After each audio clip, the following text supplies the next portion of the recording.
fairly subdued night, the Knysna fires have begun to grow again. We begin tonight with the nation already on edge in the coronavirus pandemic as protests turn violent. London's burning and no one seems able to bring it under control.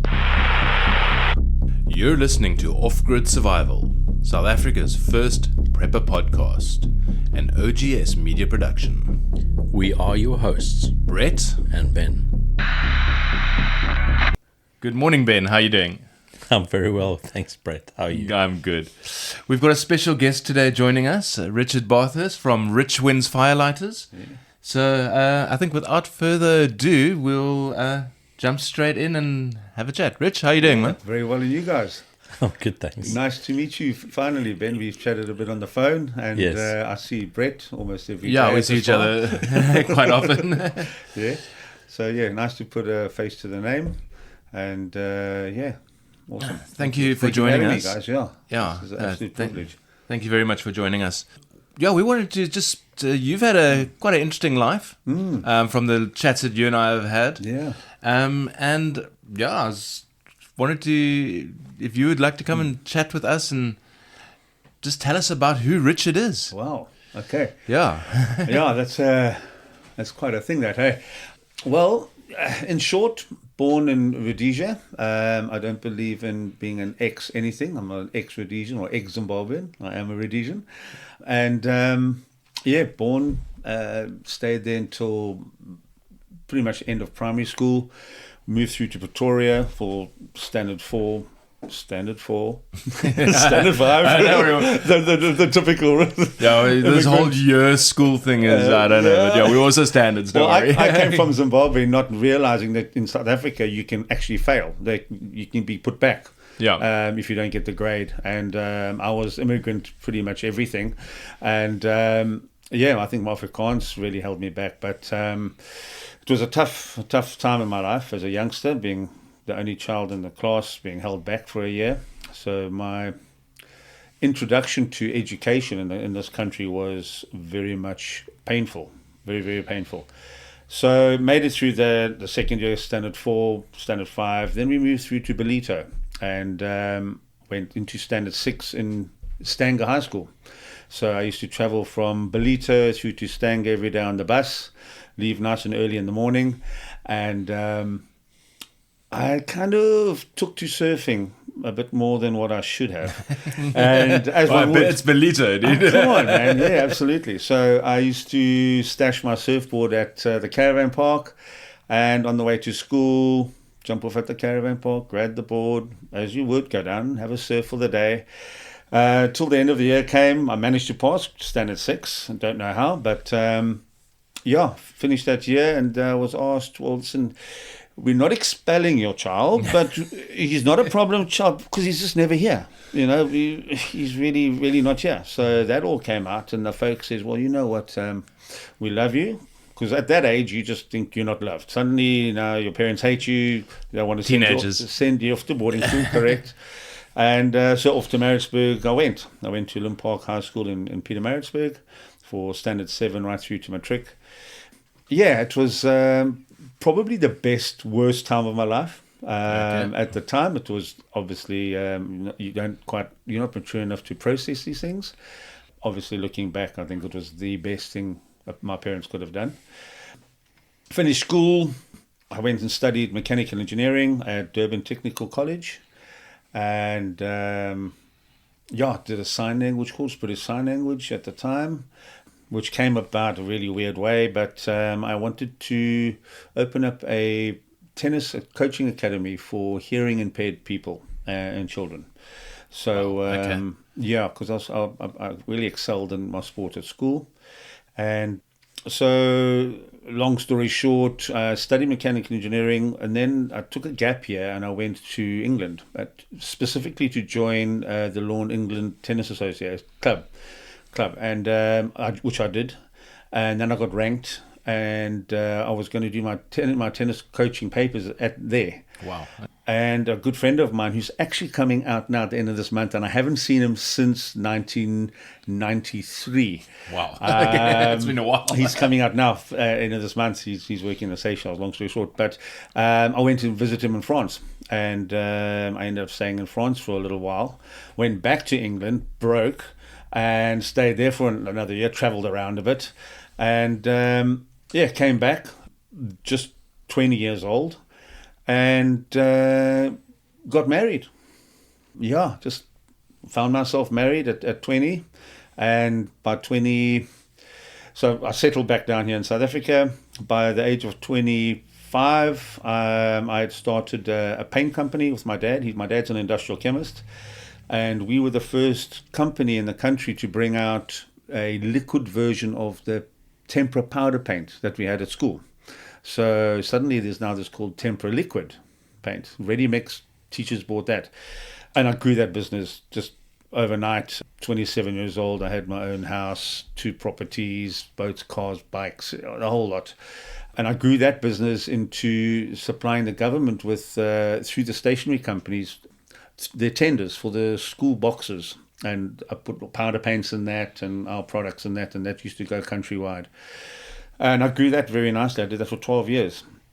Very luckily, very fortunate.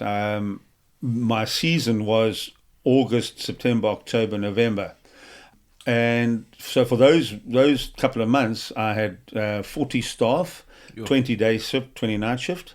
And we used to really just pump out 4 months, like really hard work. And the rest of the year, it would be getting my solo pilot's rating on a little Cessna. I'll be biking, traveling overseas. So it would be a lot of play and a lot of hard work for a short period of time. Yeah. So, yeah, fast forward to I suppose, I mean, it's 40 years we're talking here, so I'll just skip through. Started other businesses as we go, Rich-Wins LED lighting, eco-friendly stuff. And that's what kind of got me into the environment, caring about the environment. When the load shedding started back then.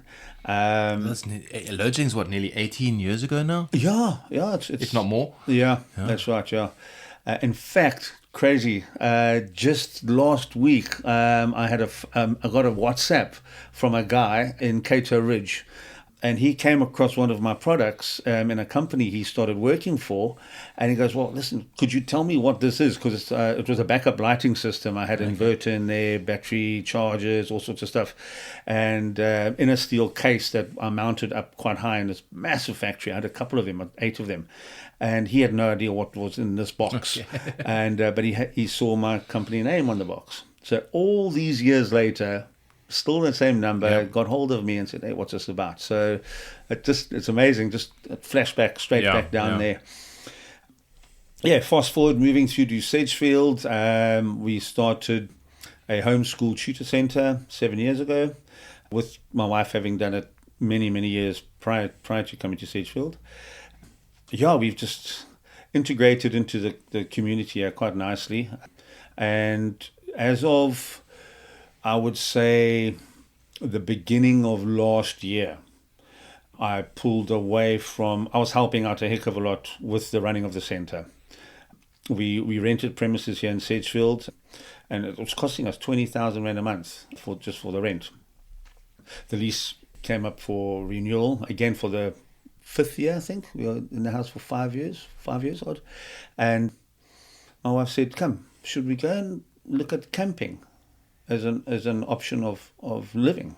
And I said, are you insane? I mean, we've loved camping. We outdoorsy people. We've always been that way. We've traveled. We've gone to Africa Burn twice. Oh, wow. Once from Howick and once from Sedgefield in our massive Overlander Cherry QQ H50cc. And that's just an incredible story. But yeah, so I said, well, listen, there is a place in Wilderness I'd like to go and have a look at first. So we shot through to Wilderness, and I fell in love with the place, so did she, and we offered to rent straight off the bat. And we looked at each other and said, let's give it a bit of thought. We'll come back to you tomorrow. Let's take the agreement home, and through an owner. And on the way back home, we were driving past Ebb and Flow. And that's a beautiful spot. Well, just that December, we wanted to get away into a different place for our little holiday break. And we ended up driving all the way up into almost Namibia, right up against the Orange River, and because we couldn't really find anywhere nice to go away. When we got to Ebb and Flow, I mean, it was on our doorstep, and what an absolutely stunning place. No, it it's really, beautiful, really, really is. And just by chance, walking around Ebb and Flow, met a guy, Willie, and he's a long-term camper there. And I said, listen, what's this whole long-term camping thing? See, I had this little thing. What are the parents? What is a community going to think of people teaching your children, and yet they're living in a tent? Because when you're camping, you're a tent. You associate camping tent, and it hasn't really been accepted as much as what it should be, and it's growing massively. So I was a bit concerned about being judged. Yes. And so anyway, we chatted with Willie, and he goes, listen, guys, if you're going to want to do this, do it now. And he told us a bit about his experiences and how long he's been camping for and all that. So we went home and we sat and we looked at each other and thought, well, what have we got to lose? We can only gain by saving. It'll save us a heck of a lot of money. Yeah. Unfortunately, Ebb and Flow, you can only camp up until end of November, and that's when season starts, and the rental, the site fees goes right up. It goes up to 1,000 rand a day. It's garden rich. December is the busy time. Absolutely, any kind of campsite. So with the money that we saved through the year, we actually could have afforded to stay there November, December, January, and paid the 18,000 rand now for that same site. Wow. We were paying 6. Can you believe that? 3 times for the same bit of real estate. So we decided let's give this a shot. So we stayed there from April. We moved in April, and we just made this beautiful tent setup and borrowed a Tentco 2 dome tents with a joiner. Tenco senior gazebo. That's Tenco senior setup, and from a mate of mine. And he says, "Listen, there's it. Try it out and see if you like the camping thing. That's cool. If not, you haven't gone outlaid a whole lot of money for camping equipment, tents." And so that's what we did, and we fell in love with it. And come the end of the year, we decided to chat with Stuart at Lake Pleasant, and we've been there now a year and 4 months. And we're just not going to look back. Yeah, that's also a lovely spot. I've been there a couple of times myself. Yeah, absolutely. So I've camped there a couple of times. It's a really great spot. Right on the lake there. It's 4 minutes away from the beach. Yeah. Yeah, I know. You can do pretty much anything. So you've pretty much been living, in a sense, off-grid for, just over 2 years now? Yeah, I would say so. Okay. We've been very fortunate. I have a small Victron. I like to throw names Victron because if you don't have a Victron inverter, you don't necessarily. So we got a small Victron setup and a couple of solar panels. Yeah. Very fortunate. We do get utilities from the campsites, but we have our own backup system as we did at home as well. Ablutions, the walk all the way down to the ablutions from where we are has become a bit of a pain. So I built our own. I'll send you the photograph. In fact, you guys must pop around and come have a braai, and I'll show you my setup. But cool. I built on top of a pallet. So it's a 1.2 meters by a meter shower, and I've got a 150 liter drum inside the tent that I heat up through a 1,500 watt 2 kilowatt element. So it's not a heavy draw, because my power point is 150 meters away from our tent. So I'm running quite a thin cable for 150 meters, where I should be at least a 4 mil, and I'm running 2.4. So it's a very thin cable. So the draw is a lot. So anyway, we warm up the water, and we shower right by us. For ablutions, we go down to the ablutions to use that. But we're happy. We woke up again this morning, pulled our tent side. Here's the thing. My dad and I built this tent in April last year. It took us about 4 weeks in total. And our tent where my wife and I live is 14 meters by 3. And we've got our kitchen, we've got our lounge, we've got our bedroom, and we've got a walk-in dressing room at the end. And the girls, I went and bought them 2 dome tents and a joiner. And their room, their bedroom, I mean, they're 2 teenagers. Yeah. Their bedroom is 3, 6, 9, 12 meters by 3 for the 2 of them, which is a lot bigger than most homes. Nowadays, Yeah. Plus the added bonus of living outdoors and experiencing nature and all the pros and cons that go with camping and this lifestyle. Well, that's some of the stuff I wanted to ask you about, is that we're now heading into the cold season. Yeah. Not so much, or that has been raining quite heavily lately, Yeah. but it's been pretty damn cold as well. Yeah. Living in a tent, Yeah. how do you find that? Well, you know what? To be honest with you, when we had finished building the tent last year in May, it was a bit colder than it is now even. And we made it through winter. And when we got into summer, we thought, you know what? That was actually not that bad. We were expecting, having been in wilderness the year before, we kind of had a feel for the outdoors and work and surviving through our winter, because we started camping in April. So we kind of started at the beginning of the cold spell, and we made it through comfortably, much to our surprise. We really thought we would battle. And we actually sat again the other day, Marcia and I, and we thought, you know what? We would also, in our home here in Sedgefield, fireplace going, jerseys, socks, beanie, maybe a scarf, sit and watch TV or have dinner. We all, being inside a home doesn't necessarily mean perfect warmth and So where we are now, we put a little asbestos heat on, those panel heaters. So it's also a low draw, 400 watts. Yeah, you don't want to say asbestos. No, you don't. I actually don't think they are asbestos. No, they're not. Asbestos type. The asbestos type. Yeah. Nothing about the third ear grain, but but yeah, and we got one of those, which just gives us a little bit of ambient warmth, and you get used to it, hey? We never thought that it would. We don't like the cold, basically. Like I said, a couple of years ago, we left Sedgefield to go and look for the 35, 40 degree temperatures that we love. And we're happy. Eh? We're not wanting to change our lifestyle now. If we do, our long-term goal, our long-term plan is to travel the country, travel Africa. Marcia was also born in Rhodesia. Oh, okay. Same hospital, 6 months apart. Can you believe it? We met actually at school, 16 years old. Wow. When we met, and we went our separate ways after school. I had got married, so did she, and lived our lives and that. And my 2 children are both in England, Shauna and Shay, and Marcia's 2 children from her marriage, Kira and Madison, live with us.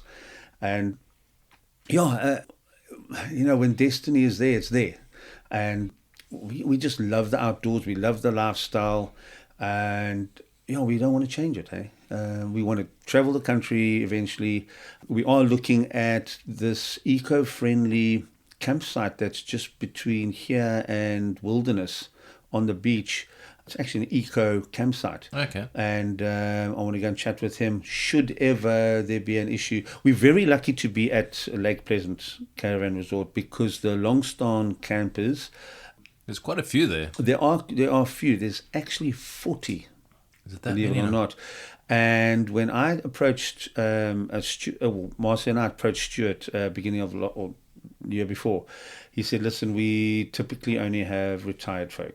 Yeah. He doesn't want to deal with families, young children, partying, loud. I mean, these folk, 7 o'clock, campsite is dead quiet. Yes. You've been there. You've seen it." So it's been an adjustment for us, because we are quite extrovert, but we understand the situation, and we're right by the swimming pool. So we get our comeuppance. If ever we're loud and noisy, we get the holiday makers, and they just give us something to moan about. But we really enjoy it, and it's a lifestyle that I wish more and more people, we just advocate it. We speak to people and say, just get out there. Living in the house here in Sedgefield, we saw the sunrise, sunset maybe once if we went down to the beach. In the 4 or 5 years. We said every day we love and experience that outdoor vibe every single day. And so we when we got there, just going back to how I heat my water, I thought, okay, well, the fact that we're heating water now through electricity is cool, all through the inverter. If there is no electricity, or if there's a glitch, a load shedding, I need a backup. Yeah. So I then built a fire pit with a washing machine in a drum, and it's like a jet engine. I mean, the flames it sucks. It's got such a good draw on it, and I thought, well, let me get a 50-litre drum, copper tube inside, chimney on top, water in, water out, tap. I actually ran myself another tap, thank you, Stuart, but I ran another tap to my campsite, so I can run my flow, get my flow rate right. Ran the pipe through this thing, under my tent and into my drum.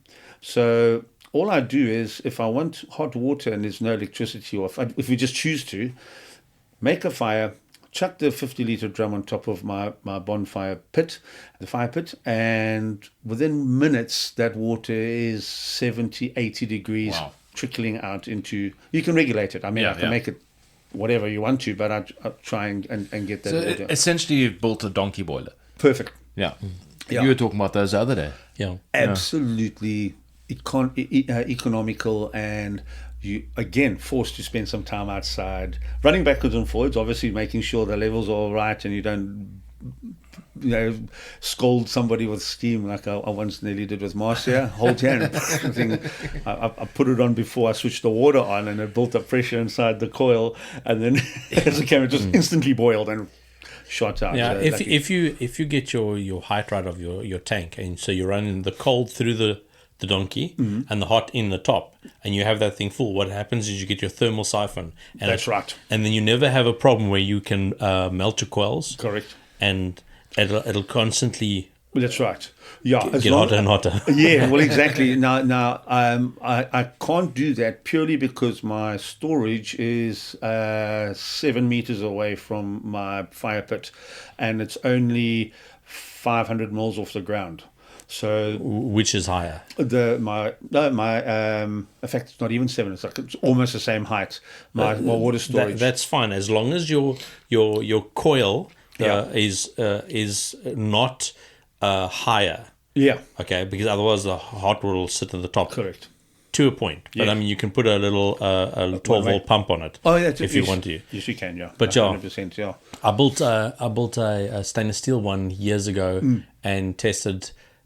Well, I've made quite a few, but we ran an oil burner. Yeah. So just took a little like a steel cup, put some oil and paraffin in it, lit it, and then held this thing over it, and it runs like a jet engine, and it runs basically clean out the top. Right.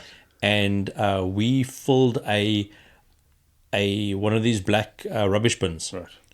A single pass through from 12-degree water from the tap, and you wouldn't want to climb into that water or one pass through, just out of this little thing running. It's efficient, eh? It's very efficient. Yes. And so it's basically two sleeves. Yes. The two stainless steel pipes. Right. And the water runs through.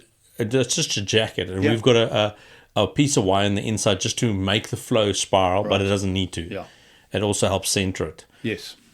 And so, doing that type of stuff definitely helps, because as soon as you start looking, like you said, you running 150 meters, Yeah. the voltage drop on that is quite It's a bit. insane. Absolutely, yeah. We have to really, and again, I said to Marcy the other day, so you always got to check in with the wife. How you doing? You still enjoying this lifestyle? And yes, 100%. She says the only thing I would change is to have more of a secure electricity feed. I said to her, but you know what we are learning? We are learning to not have to regulate. Where in a household environment, you've got 20 amp, 30 amp breakers here. Hey? So you can have a kettle on, a toaster on, a washing machine going, and a tumble dryer, your TV and something else, and not even blink. Where us, this is teaching us really to be energy conscious, and also to think carefully about what we want to use and for how long we want to use it. Yeah.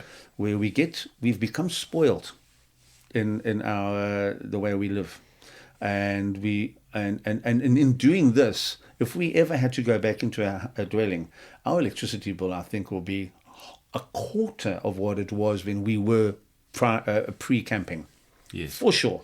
Because we would still, although you'll probably find those bad habits creep in, but yeah, you don't have to boil the kettle, have the tumble dryer going, and the toaster. You know what I mean? Although you are going to be using those things anyway, but yeah, you just kind of limit your consumption. But that brings us back to a preparedness side, is that you're living almost a bug out style lifestyle where you didn't have to leave your home, but in a situation where people would have to leave a home and go live in a tent, how would they cope? You are living that, you learning to cope with that now while things are still good. Yes. If I can put it that way. Yes, that's right. As opposed to full-on SHDF situation happening, and now people are like without electricity, without running water. That's right. How do you heat water? You're like, hey, dude, I'm sorted. Yeah. You know how resilient the human spirit is, eh? Yeah. You will always find a way. And sometimes those ways seem a little more uncomfortable to us regular home dwellers. And we've looked at some people going, wow, you know, you live out in the Eastern Cape on a farm in the Clankaroo or in whatever it is, in a little house, no running water, no electricity, and you know you're there for years and years, but you make yourself comfortable with what you've got, and you make that work for you, and people pay thousands of rands a night to go and live in this desolate place with no distractions, no running water. You make a fire. Yeah, you know what I mean? So you will adapt, and you'll adapt to what you're comfortable with, and you'll adapt to your needs. And that's something I've learned big time with living the way we do, Yeah, one thing, I know you name dropped Victron, but I'm sure somebody out there is going to say, what size Victron? What do you have? What size battery do you have? And how do you find it's charging and discharging? Yeah. And how long does it take for your solar panels to charge up your batteries? That's a cool question. Yeah, so it's a small unit. It's a 1300 watt Victron, so it's a 1600 VA. So it's just on 1200 watts to be fair. And I did have a 24 volt system. I did have 8 12-volt batteries in series to get my 24 volts, which gave me 200 milliamp hours. Yeah. And lead acid. Yeah, lead acid, which, you know what, at the time, that was great, just because lithium is just, it's been so expensive. It really has been. But you have to, if you're going to go this way, definitely go lithium. I mean, the prices the prices dropped completely down, you know. Yeah. You could pick up a 5 kilowatt lithium battery now for like 30 grand. And well, some of them are actually cheaper. Depends if you want to chase name brands or not. Well, that's another thing too. Yeah. So, well, to answer your story, I'll answer your question. Yeah, we've got lights which obviously full LED. We don't have any incandescent light bulbs, and we learn to limit what we use. I had a 3 kilowatt inverter, a no name, and the first 2 months camping at Ebb and Flow, that thing just gave up. And I've still got it because I still want to get it repaired, but the way it blew up kind of thing, I believe it can't be repaired. It's cheaper to buy another one. So we just went and bought a small Victron.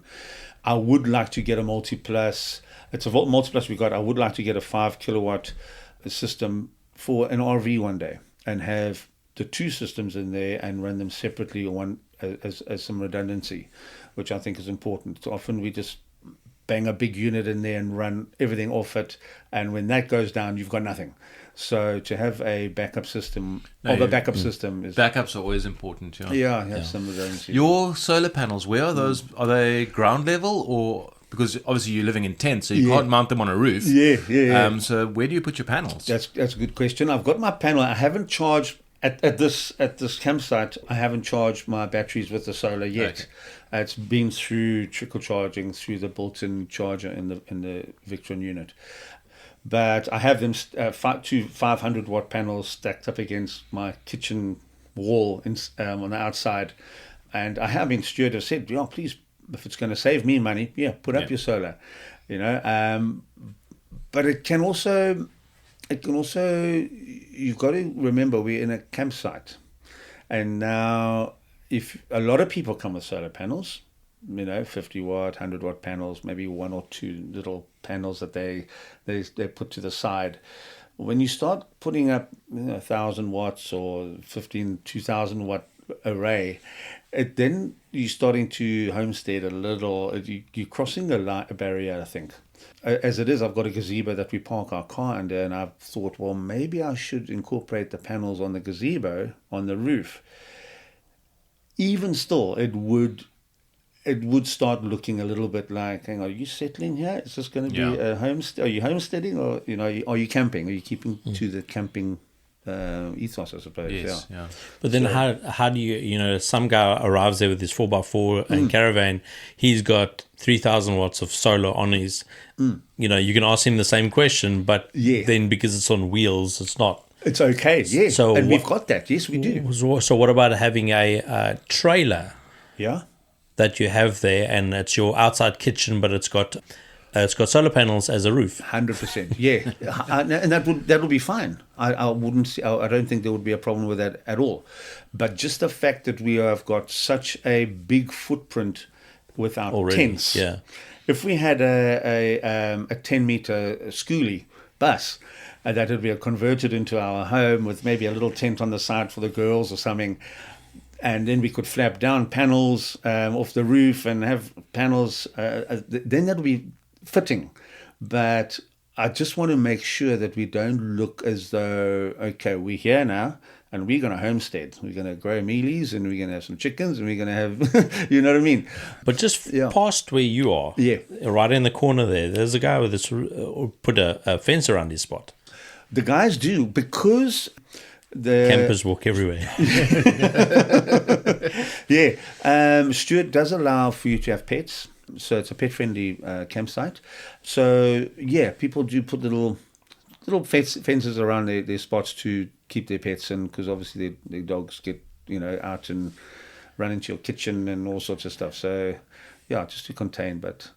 Yeah, we were thinking about putting up a fence to contain the girls, but you can't contain teenagers. We'll get looked at funny. You could have a on your massive, huge car, just connect your panels to your car while it's standing still. I suppose we could. Yeah, those 500-watt panels are quite big. I mean, I think one would put the cherry under it. It would be quite fine. Yeah. Well, that's maybe a good segue to talk about the cherry. Yeah. You guys are writing a book, I understand? Well, it's or putting some stories together? Yeah. Long story short, we met this amazing guy, Ryan Davey, and he's encouraged Marcia to put down... Look, we've got a Facebook page, Go Small, Go Cheap, Go Now, Cherry's Travels. And we want to encourage people who want to go out and do stuff, but feel so limited with what equipment they have and what they have that they don't end up doing it. 2 years ago, we decided that the transition between ebb and flow and moving into Lake Pleasant here, that December, we were literally like, okay, do we move into our premises in town, because we rent 2 spots in town for the school and for the December holidays, or should we just rent a place or do we? I mean, December time season is expensive, no matter how you look at it. Doesn't matter where you go, yeah. Yeah. So we literally decided, let's pack this little cherry and let's go. We had just got passports, so we obviously were kind of swayed to go Namibia side because we've never been there. And we ended up going from Sedgefield all the way up through past the canyon, the Fish River Canyon, and we made it up to Etosha. Wow. And my goal was to get through the Caprivi. I want to see that. I want to be on the Caprivi Strip and go across the bridge and all that kind of stuff. But we ended up going to Etosha, and we stayed at Etosha Safari Camp for about a week. And we went across through. Once we had finished there, we did game drives in Etosha Park as well. All in this tiny little 800cc cherry. All in this overlander that weighs like a ton, if that. And just to let you know that the day before we left, which was on the Thursday, I went into George to Palm Tires and I got new shoes for her. And I weren't fancy. They were just normal, run-of-the-mill little tires. And we did that whole trip, 7,500 kilometers. I got back, no issues.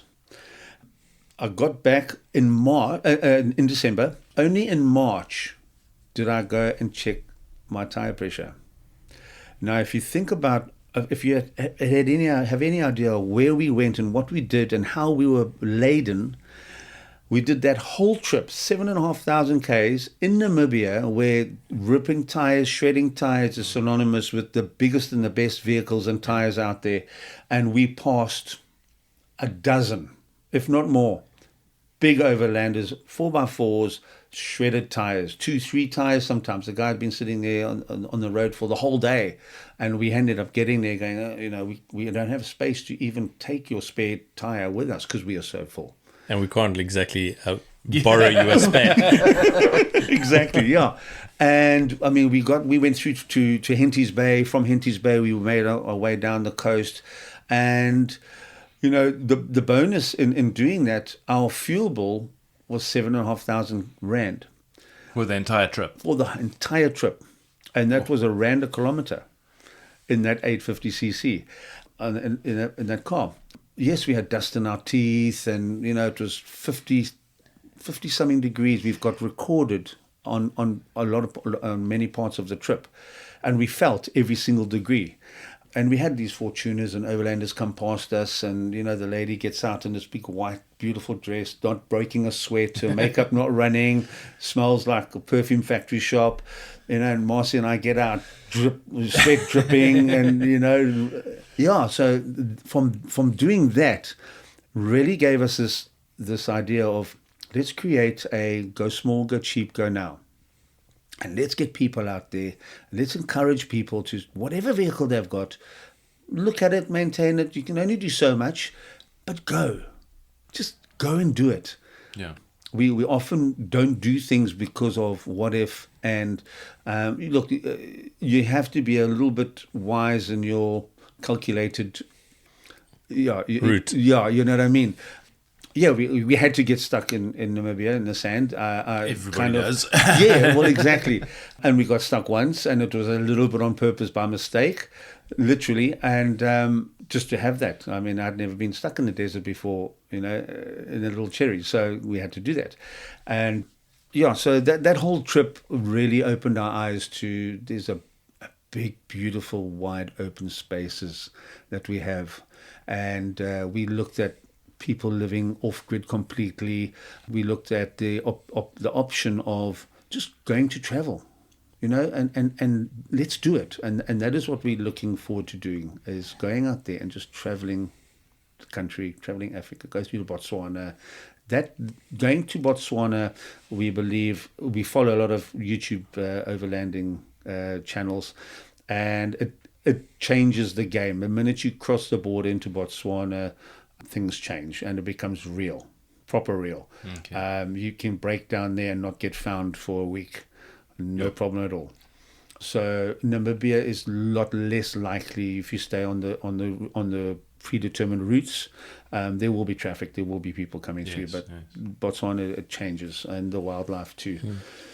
You say that my boss's, one of our boss's son, him and his wife were traveling in the Northern Cape. They went down a route, and he thought it's fine, and then the vehicle broke down, and they stood there. I think they were there for a few days, and then eventually, like, okay, well, the water's running low. I think there was a wind pump, that way, and eventually a farm truck came part, like a bakkie, and the guy's like, what are you doing here? And they're like, no, we broke down. They said, there's, because they were waiting for traffic. And then it's like, there's no traffic on this road. And they I think they actually got stuck. They didn't get broke down. And that was in the Northern Cape. That is not even in Botswana. And they would have been stuck there forever if these guys hadn't driven past. Isn't it? Yeah. No, for sure. And that's why it's not a joke when they say, well, listen, stay on the correct routes. Or know how to get yourself out. That's also... I've been in parts of the Richtersveld before. Yes. Going up to the old copper mines and stuff up in the Northern Cape as well. Yes. And like, is that a person walking? Yeah. And then some like rando goat herder, and he's like, that's the only person you've seen the entire day. Yes. There's not another vehicle inside. You're on a two-track in the middle of nowhere. You're so right, yeah. And look, it's amazing experience. It's that you've got people people that live in cities don't understand how big the sky is. When especially at night. And we were talking about guys getting stuck in the snow on the N3 and not having food and water on them. And a lot of people that are traveling from here to Botswana and they're going to go take a little quick detour, and then they get stuck there on a road that no one uses. Correct. And they don't have water. That's right. Except for their radiator water. They don't have anything. Exactly.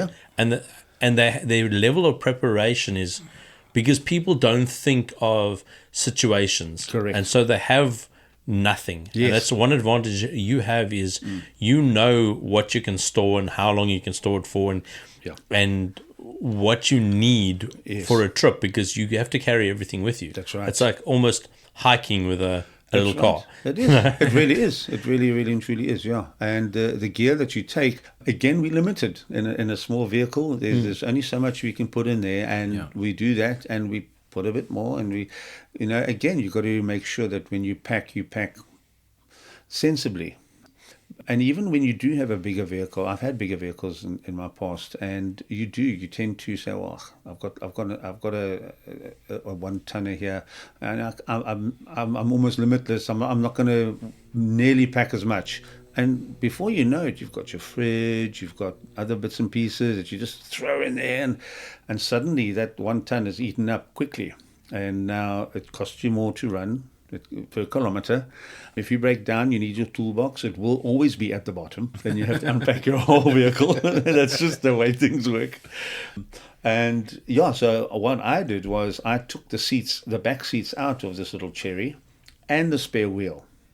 And I put the spare wheel on top of the roof rack that I made, which I had the tents, the fishing rods, gazebo, all sorts, and then I put the spare wheel on top of that. So she really did look like a little miniature overlander, but I knew that if I'd broken down, I've got tool bag underneath my seat, I've got the spare wheel on the roof, so I don't have to unpack the whole vehicle. That's actually really clever. Yeah. Did you put a 2-liter petrol on the top just to extend your double your range? Well, with a hose running down Top Gear style.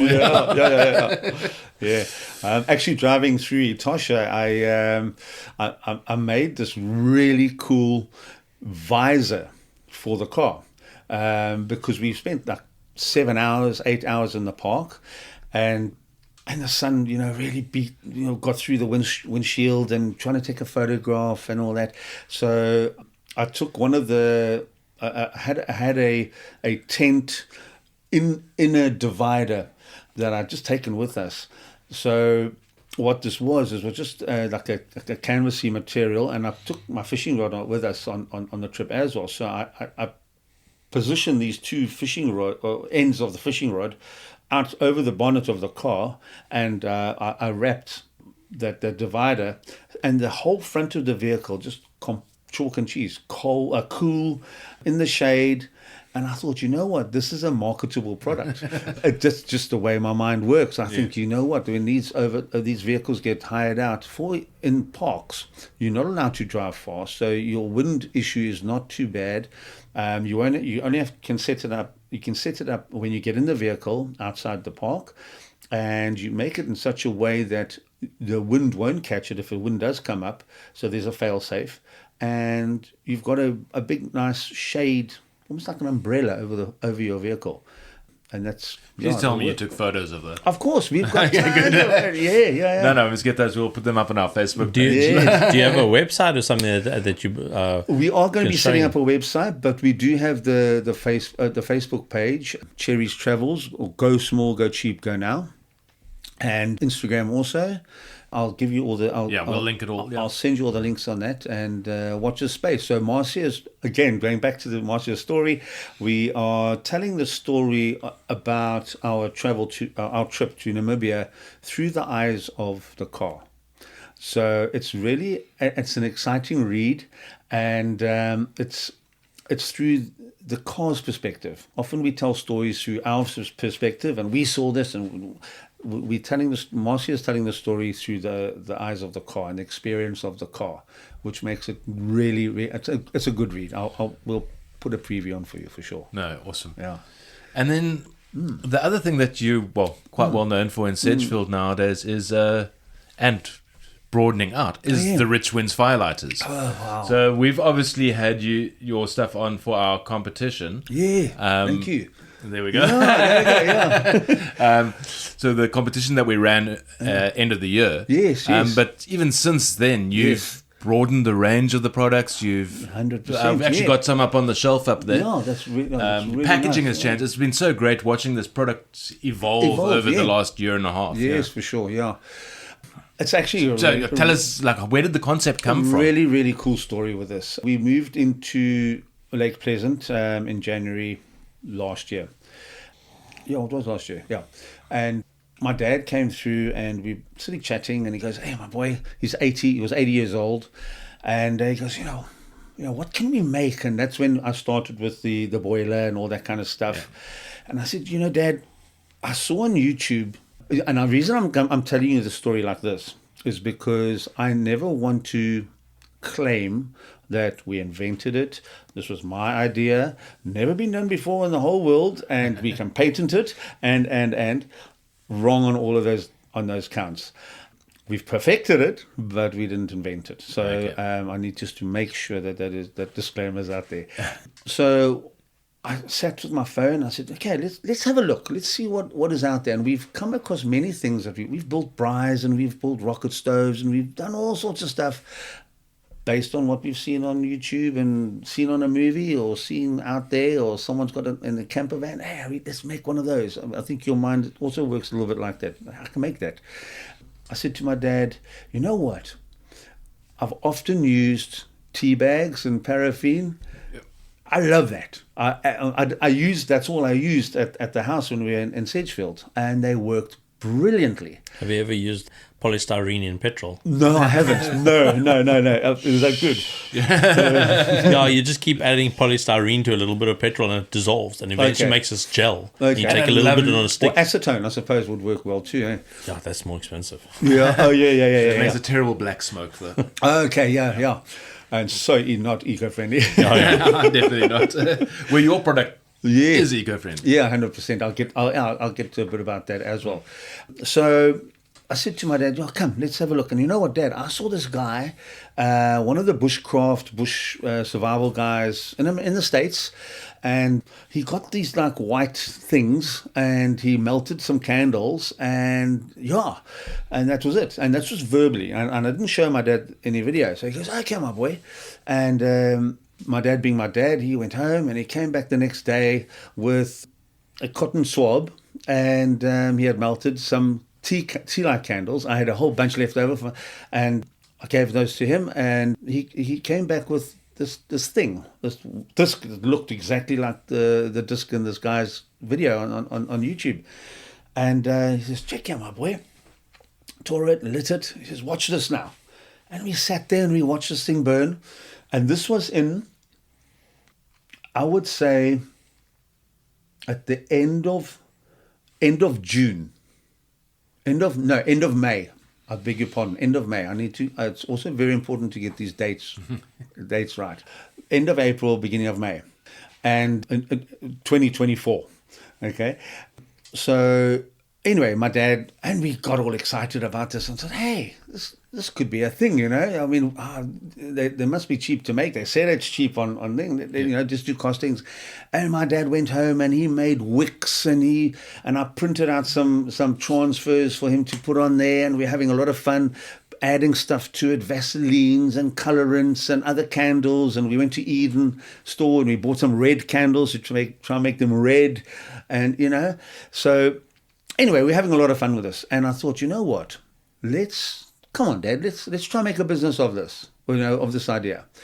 And he goes, "Oh, you reckon?" I said, "Let's see, you know, there's nothing else out there like this, but maybe we should give some to the folk." We're at the perfect place, caravan park, a lot of campers, long-starners, day visitors, whoever's going to make a fire. Let's make a couple and go and hand some out. And which we did. So we gave some to a lot of people, but in one particular guy, and he's a long-stan camper. He's got a nice big overlander, and we thought, you know, choose a person wisely, and he'll have a lot of experience. And so he showed this guy. The next day, he comes back, and he says, "Listen, dude, I've got to tell you that this is brilliant."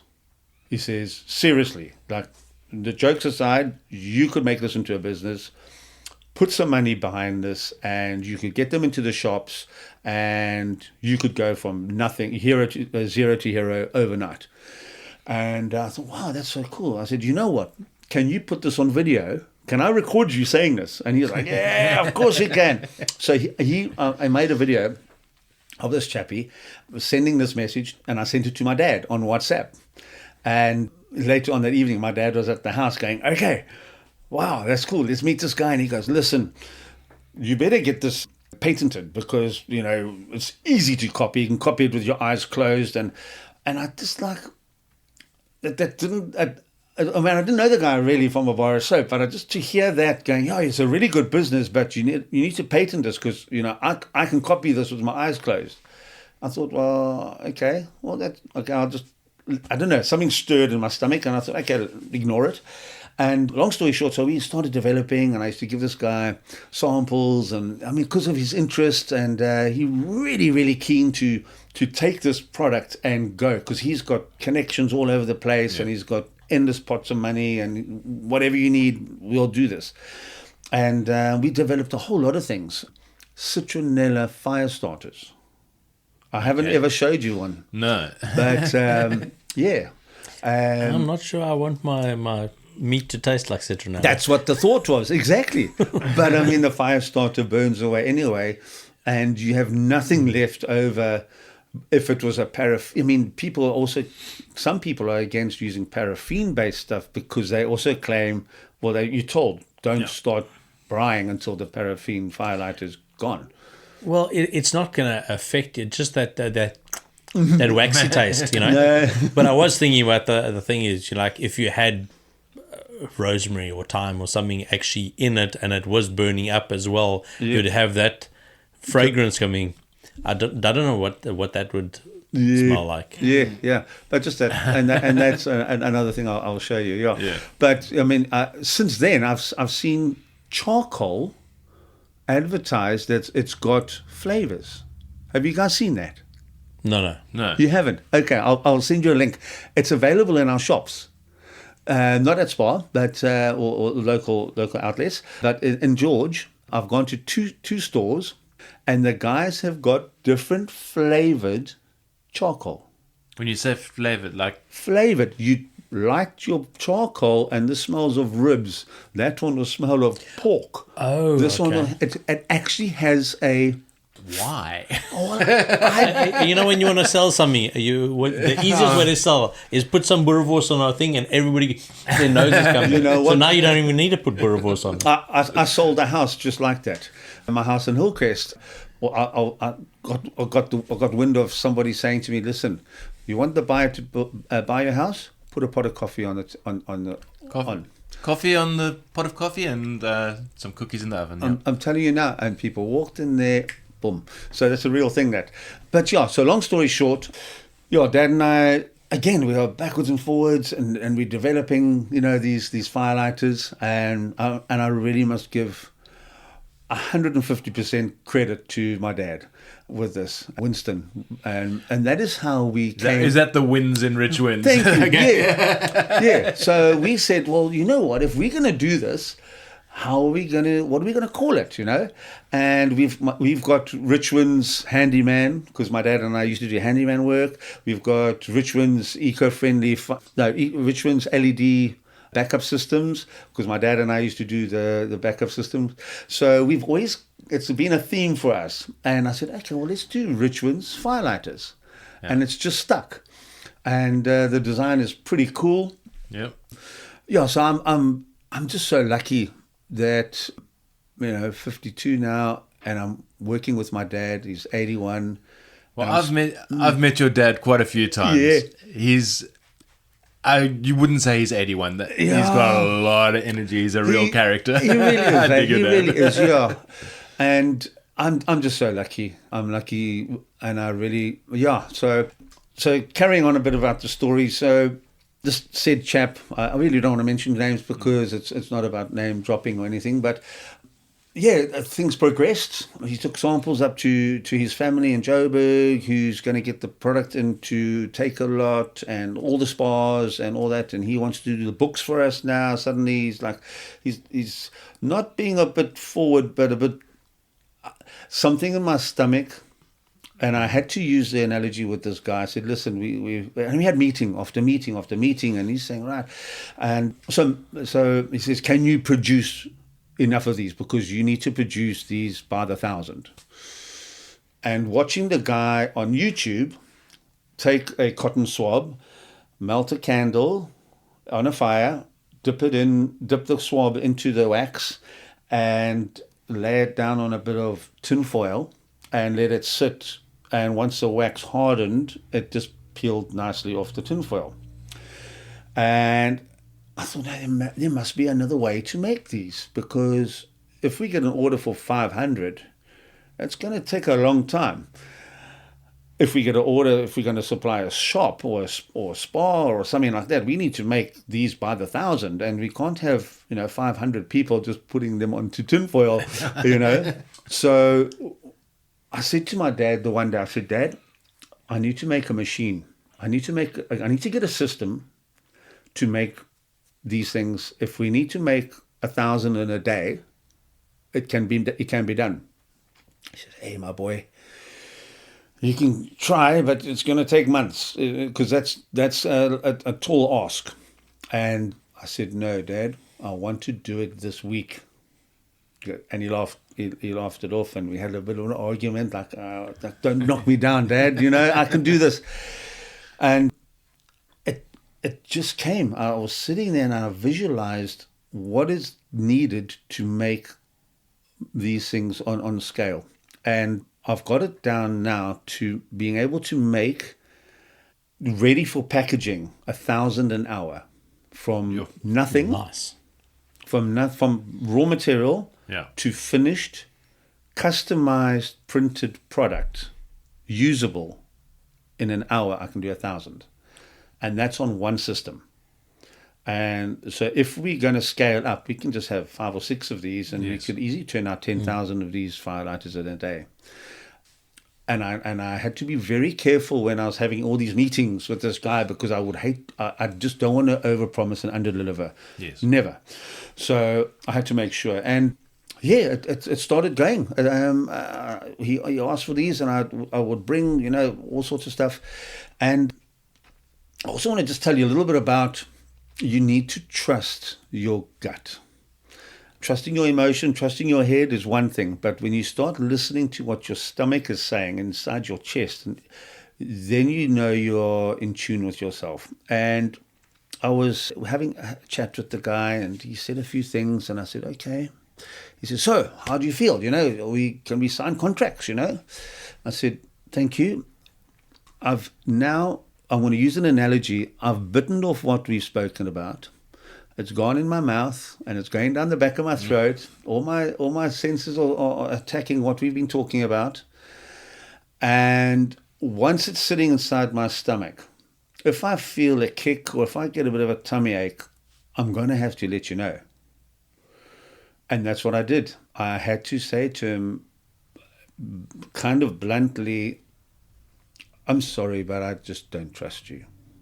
And that is, yes, you could sugarcoat things, but I believe in being straight, 100% straightforward, because then there's no grey areas.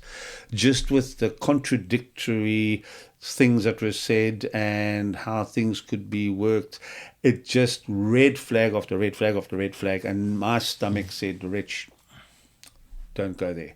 So we could have been in almost every single spa, maybe even to the big checkers group or whatever. But that would have been to a detriment of us being a father and son team. And we want to keep it small and grow slowly and grow wholesomely rather than just chase the dollar and get the RV and off we go. That's not the point in this. We've designed this in such a way that we want to leave a proper legacy behind, and it's a good product. And it's definitely, yeah. We've had a lot of fun with them. Yeah. So and I needed to say that no, we didn't invent it. We feel we've perfected it, and I've spoken to a number of quite on social media influencers, and I have to name drop this guy, the weather hooligan, Jean-Dre. He recently got a pack. I sent him a bush box and some samples too, and he has another nice growth spurt coming up, and we're having laser engraved editions and all sorts of other items that we're going to add to our range, also just overnight. And it's growing steadily, and it's growing in the right way, we believe, organically. And we keep on we're developing all the time. Watch the store this coming week. We've brought out other variants of what we've got, which will also help people become more aware of not having to use paraffin-based firelighters. There are other eco-friendly firelighters out there. I've also chosen to go on a wrapping system for my one sticks of fire, and I think I'm on the right track with this. Other eco-friendly firelighters that are out there, and I will never speak down on anybody else's products ever, but I just believe that our product is the best because there are no accelerants in there. And yes, you do get biodegradable accelerants. You can get ethanol, bioethanol, and breaks down naturally. So you can, but I'm wanting to pride our product on not having any accelerants. So it does take a second or two longer to light a fire stick, but once it's lit, and you will light any fire with that. The rings of fire, brilliant. You can light it with a ferro rod, you can light it with the matches, you can light it with a lighter. I haven't lit one yet with a magnifying glass, but I want to try one day. Well, the caveat with the all the different ways of lighting the rings of fire one is like the ferro rod. Yes. You got to tear it right. Yes. And I went to show one of the guys. I don't know what was wrong with this one. It was a green one. And I said to him, this lights first time, every time. I tore it and I go. And I eventually have torn this thing up into little tiny pieces. And I'm like, I do not know what's wrong with this thing. Eventually I get it lit and it burns brilliantly. Yeah. But every time I even showed the lady I introduced you to, yes. We were on a camp yes. with a whole bunch of people. Right. And I got one out and I go to light and she goes, oh, I've got a flint and steel. Yeah. And she got one of these little cheapy Chinese jobbies, like a bangle thing. Yeah. I said, okay, well, you do it this way. Yeah. And I showed her how to do it. And then she lit the fire. And she was like, oh, wow. And she used this thing. It's like a 20 Rand yes. bracelet with a funny little how's that? Survival bracelet. Yeah. And she got the thing lit. And it's wonderful. How's and that? I only discovered that because when we did the video for it, while the video was happening Yes. and everything, We were playing. Yeah, I just took a spade, turned it around, and I tore one. Yeah. And Brett, I was hand videoing Yes. it, and he lit it. Right. The first time round, he just missed completely. But the second one, Yeah. as soon as the spark hit it, it lit. Wow. And that's how we discovered it. And it's like, There was some quite colourful language, like which we won't repeat right now. Like that was quick. Yeah. yeah. And that's what really impressed us about them. Yeah. Yeah. And it's like when Brett, we first lit for the fire with the logs, he lit it and then he waved it and then it went out. And he's like, okay, maybe we didn't have it long enough. So we burn it a little longer, Yes. wave it doesn't go out. Yeah. Because we tested a few different things. Of course. But lighting that fire, we didn't put kindling on the thing. We just literally put it on a piece of log Yes. and had one of the castle style, Yes, you know, yes, where you yes, yes, just yes. log house. Yeah. And this thing lit and it went. And it burned. And it burned for 10 minutes. And it That burned. is, that is so cool. In testing the whole building up the firelighters from scratch, being in the park, we were very lucky to have test bunnies all over the place, you know. Yes. And so a little story. I gave a pack to this one camper. Funny enough, they're still there. And I saw him the next day. He goes, "Listen, those things don't work, bro." And it was the first person that I had heard that from, because everybody I'd given them to, and every night that we've started with these firelighters, I've been buying. I'm any excuse to make a fire, and I'll make it, just to check, and different ways, and if they put an actual little wick on it, and all sorts of stuff. So I was totally blown away. I thought, really, can I come have a look? Let's just see. And when I got there, he had these massive logs, round logs. And he said, well, I put it at the bottom and it went out before it lit the logs. I said, well, okay, so what do you normally use? He says, well, I normally just take my gas fire stick, put it in there. I go inside, pour myself a drink. By the time I come out, my fire is lit. I switch the gas off and off I go. And I'm going, Yeah, it's not going to work. okay. All right. So that also put me in my place too, I had to limit my expectation of people, where people also need to learn how to build a fire. You don't make a fire. It's impossible to make a fire. You need to build it. So you can make fire, but when you're making a braai, you're making a fire. So you need to build it, whether it's charcoal, briquettes, or wood. Got to have a couple of thumbs of rule. The more limited your Fuel supply. well, your heat source is, the more you have to thin everything down. Correct. So when you're lighting from just a spark, and I've done it, you take all your kindling, you make your bird's nest, and then you take your whatever grass even, and you rub it down to the point where there's just tiny hair-like fibers. That's right. And then you put everything into each other so that when you take that spark, everything is there. That's right. And what I like about your firelighter is you take it and you tear it. Yes. And as you tear it, it exposes the fibers. Yes. And those fibers take a spark straight away. They really do. Unless it's the green one. The dark green one doesn't take a I fire. love the fact that you've singled out a color. My dad and I have spoken that for the whole time, and we said one day somebody's going to say the red one works better than the green one. Red's a hot color, so it catches fire faster. Yeah.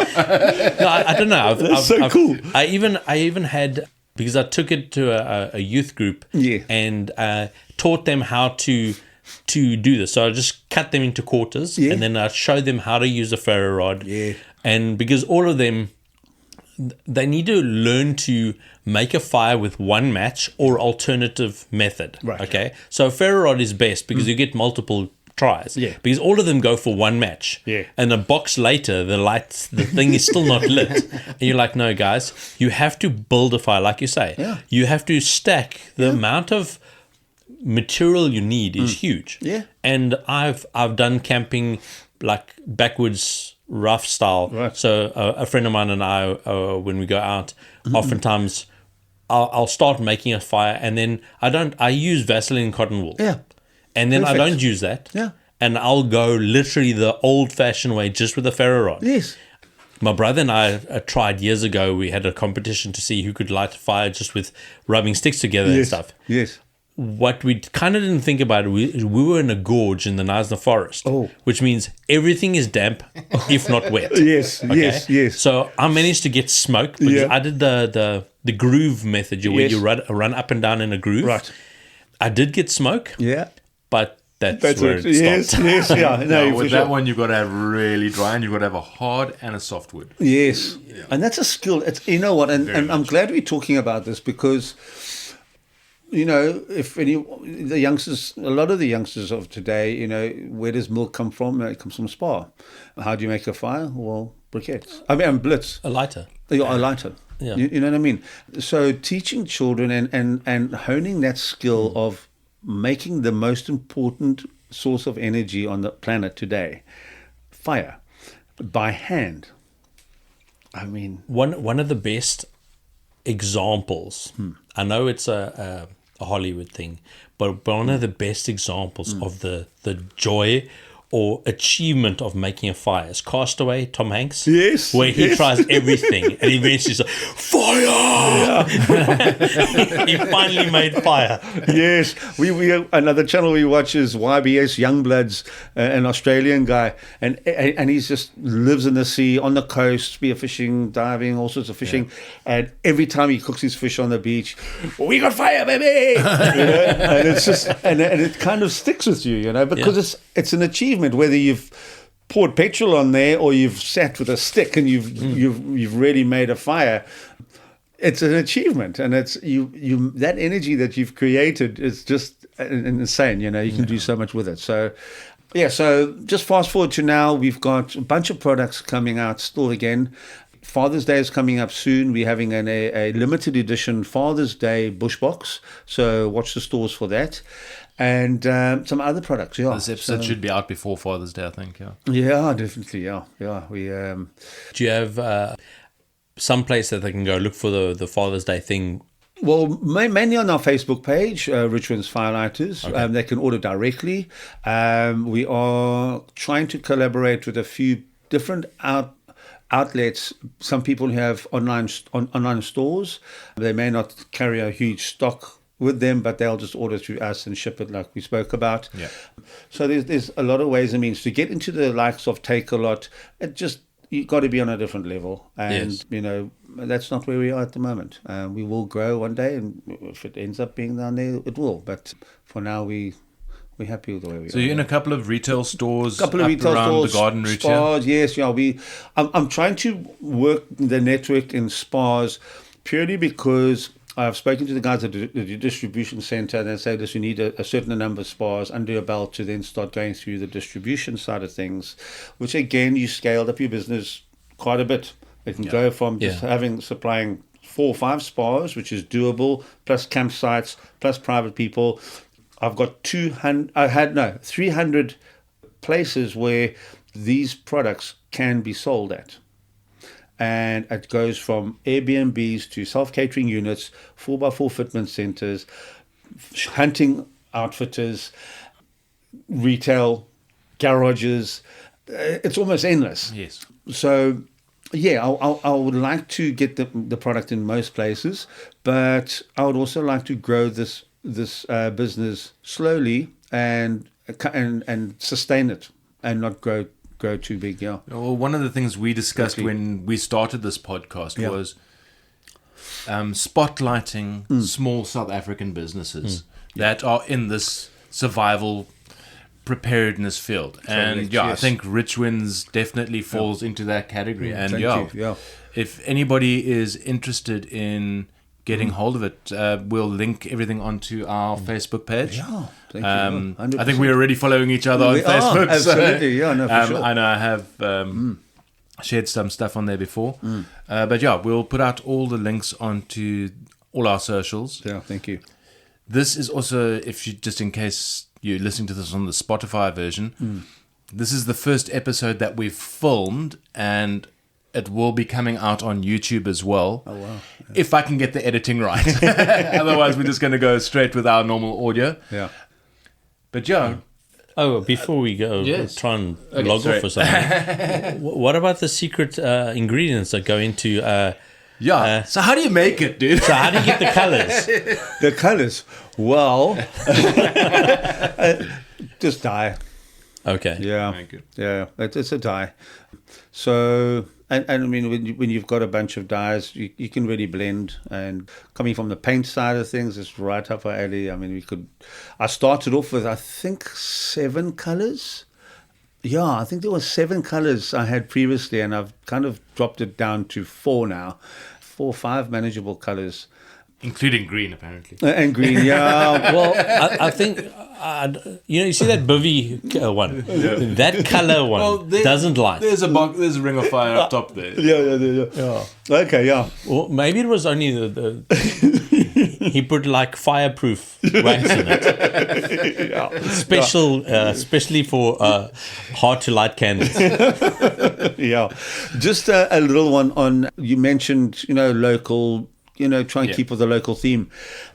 Regarding that, watch closely for Sedgefield, because I'm having meetings now with some of our outlets where, from a distribution perspective, a lot of home industry, Unsunny, and he makes Cook Sisters, and this one does a little knitted whatever. They would love for their product to be in a retail store, but that's not. It's not cost effective for the store itself from a time management point of view, and also dealing with little customers. Stores want to deal with as few people as possible from a supply chain point of view. So what we're doing is I'm setting up a distribution network for little towns, and I'm starting here in Sedgefield, where you would supply Rich-Wins distributions, for example, just for want of a name, I have to, and distribution, and the guys who put stuff on the shelves, what do you call it? Merchandising. Distribution, merchandising, and it will then limit the amount of headache the management have to go through at whatever outlet, Also, each item will have a made locally, support local in Sedgefield sticker on. So, and that I'm hoping is going to really encourage folk. A lot of us do. We want to support local, and it's important that we do, even if it just gives somebody a glimmer of hope of their little thing that they've made. Someone bought it. It is such an amazing feeling. Yeah.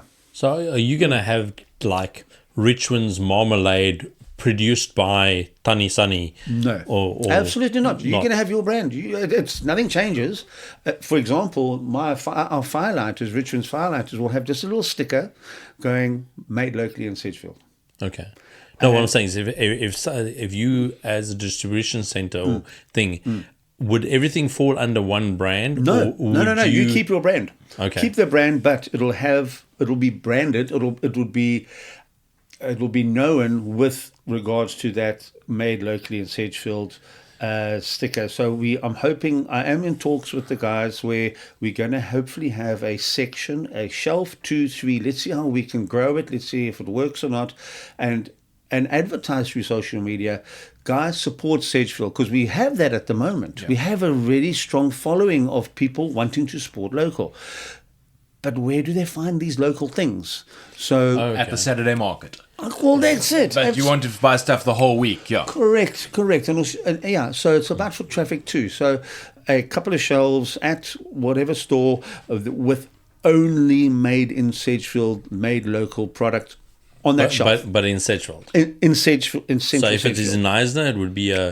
I'll do the same thing in Knysna. Would you do a separate shelf? Yes. Garden route. Made in the garden route. That becomes... So, I mean, what if I go shop in Knysna, but I want stuff from Sedgefield? Yeah. So I can go to the garden route one and choose the one made in Sedgefield. Well, I'm glad you mentioned that, because I'm actually chatting with Support Garden Route, made locally in Garden Route. It's a newspaper, an online digital newspaper that's coming out, the guys, and we're having a meeting on tomorrow with them. And we are looking at expanding it through the garden route. Yes. But each town would have their own shelf or own section, made in Sedgefield, made in Knysna, made in Plet, made in Mossel Bay. So that will be direct marketing on social media. Go, guys, go and support your local folk. Yes, that jam costs $35, where the store, or I think more like 100 rand now, and the store jam is like 70 rand. I mean, the price of things now is through the roof. So, and it's because the lady has to buy those jars not at cost per 10,000 or 50,000. She's got to buy 6, and those jars cost $8 each. So the price of things are going to be a little bit more expensive, but you are supporting local, and that can mean the world to somebody just by doing that. So support local. As long as the support local doesn't become 300 rand for that local. Precisely, and that is Got to be realistic. It has to be realistic. I've set up a meeting for next week Wednesday at Lake Pleasant for anyone interested in being a part of this, and we can just throw some ideas together and form a set of criteria where your product and brand and little business would fall into, so that it is kind of monitored, you know what I mean? Otherwise, you are going to get somebody charging 150 rand for a packet of rusks. Yes. And just because, well, no, let's be realistic, guys. Yeah. I have to ask, because we've been talking about Lake Pleasant campsite.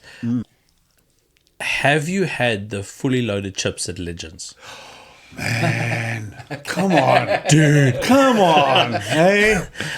You think I've got this body just through sheer neglect? It's fully loaded chips. Oh, absolutely. And Round their is burger a shape. special, their burger special is just incredible. Yeah. I haven't been there yet. Oh my word! We'll see you on Wednesday. The burger special, buy one get one free. Yeah. Oh, Anyway. nice. No, we were there for a camp. I shared it with my wife. I had the jalapenos separate because she doesn't eat chilies. But Isn't that for $70 for that whole big? How does dude? You eat everything chili, and your wife doesn't eat chilies. I don't know. We are exactly the opposite. My wife eats everything chili, and I don't eat green pepper because it's pepper. Funny enough, my wife ate curries and chilies when we were dating. Yeah. And then afterwards, she was like, no, she was just trying to impress me. I was like, that's false advertising, that is. Yeah. Anyway, Richard, it's been awesome having you here. Brett, thank you very much. Yeah, absolutely. And I'll see you during the week, I'm sure. Yes, most definitely. Yeah, I look forward to it. Well, like I said, we'll put all your links on the episode in the show notes. We will, and absolutely. we will spread everything on social. Yeah, It's been fun. And, thank you very much. Thank you for this amazing opportunity. And really, this off-grid survival channel and concept is really one of a kind in the country. And I can just see it growing from strength to strength. Seriously. Thank you. Thank you very well much. done, guys. Cool. Seriously. It was great seeing you. Thanks. And we'll see you around. Yeah, for sure. Cheers. Thank you. Yes. Ciao. Thanks for joining us on this episode of Off-Grid Survival. For more info and updates, feel free to follow us on Facebook and Instagram at Off-Grid Survival ZA. That's it for now. We will see you next time. And always remember, be prepared. Off-Grid Survival is a member of the South African Podcasters Guild. The views expressed on this podcast are those of the speakers and may not reflect OGS Media or the Guild's views. We aim for accuracy but cannot guarantee it. Please verify information independently. Consult professionals before acting on any advice given during these episodes. By listening, you acknowledge that we are not responsible for any damages resulting from reliance on our content. All content is provided without warranty.